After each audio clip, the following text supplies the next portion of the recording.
राधे राधे दोस्तों, जय श्री कृष्णा। आज आपको एक कथा सुनाती हूँ कि भगवान सिर्फ भक्त का भाव देखते हैं।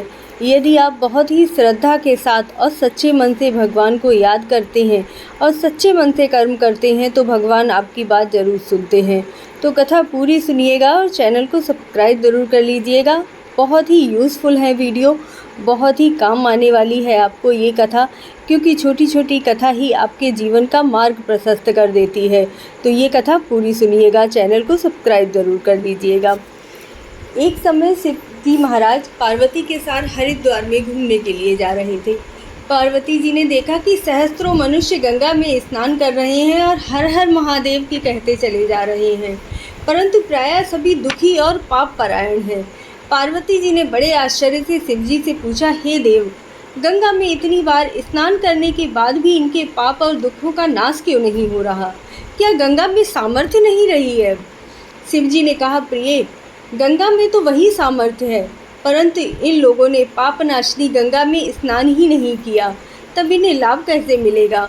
पार्वती ने आश्चर्य से कहा, स्नान कैसे नहीं किया? सभी तो अभी ही नहाकर निकल रहे हैं, अभी तक इनके शरीर भी नहीं सूखे हैं। शिव जी ने कहा, ये केवल जल में डुबकी लगाकर आ रहे हैं, तुम्हें कल मैं इसका रहस्य विस्तार से समझाऊंगा। दूसरे दिन बड़े जोर की बारिश होने लगी, गलियां कीचड़ से भर गईं। एक चौड़े रास्ते में एक गहरा गड्ढा था, चारों ओर खूब कीचड़ भरा हुआ था। शिव जी ने लीला से अपने आप को वृद्ध रूप में बनाया और दीन और विवश होकर गड्ढे में जाकर ऐसे लेट गए जैसे कोई मनुष्य चलता चलता गड्ढे में गिर गया हो और निकलने की चेष्टा कर रहा हो। पार्वती जी को समझा दिया कि गड्ढे के पास बैठकर तुम्हें ये कहना है कि लोगों से, मेरे वृद्ध पति अचानक ही गड्ढे में गिर गए हैं, कोई पुण्यात्मा इन्हें निकाल सकती है, इनके प्राण बचाइए और मुझ असहाय की सहायता कीजिए। शिव जी ने ऐसा समझा दिया कि जब कोई गड्ढे में मुझे निकालने के लिए आए तब तुम्हें ये ज़रूर कहना है कि मेरे पति सर्वथा ही निष्पाप हैं, उन्हें वही छुएगा जो स्वार्थ स्वयं भी निष्पाप होगा। यदि आप निष्पाप हैं तभी इन्हें हाथ लगाइए, नहीं तो आप स्वयं भी भस्म हो जाएंगे। ऐसा कहने के बाद पार्वती जी ने तथास्तु कहा और वहीं उनके पास बैठ गई।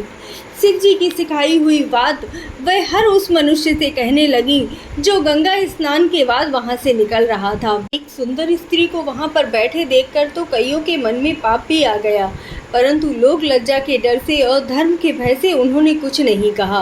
कुछ दयालु सच्चरित्र मनुष्य थे, उन्होंने करुणावश युवती के पति को निकालने का भी प्रयास करने के लिए कहा, परंतु पार्वती जी के वचन सुनकर वह रुक गए। उन्होंने सोचा कि हम गंगा में नहाकर आए हैं तो क्या हुआ, पापी तो हैं ही, कहीं होम करते हुए भी हाथ न जल जाए। इसीलिए उन्होंने बूढ़े को निकालने का विचार बिल्कुल ही त्याग दिया। शिव जी भगवान मुस्कराए और पार्वती की तरफ देखते हुए बोले कि देखा, सभी गंगा जी नहाकर आए हुए हैं, लेकिन किसी ने भी अपने पाप नहीं धोए हैं। थोड़ी देर बाद एक जवान हाथ में लोटा लिए हर हर महादेव कहता हुआ निकल रहा था। पार्वती जी ने उससे भी वही बात कही। युवक का हृदय करुणा से भर गया, उसने शिव जी को निकालने की तैयारी करी।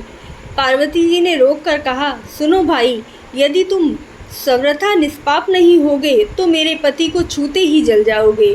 उसने उसी समय बिना किसी संकोच के दृढ़ निश्चय के साथ पार्वती से कहा, माता, मेरे निष्पाप होने में अगर तुम्हें संदेह हो तो तुम्हें संदेह बना रहे, लेकिन मैं जानता हूँ कि मैं गंगा में नहाकर आया हूँ। भला गंगा में गोता लगाने के बाद भी कोई पाप बाकी रह जाता है?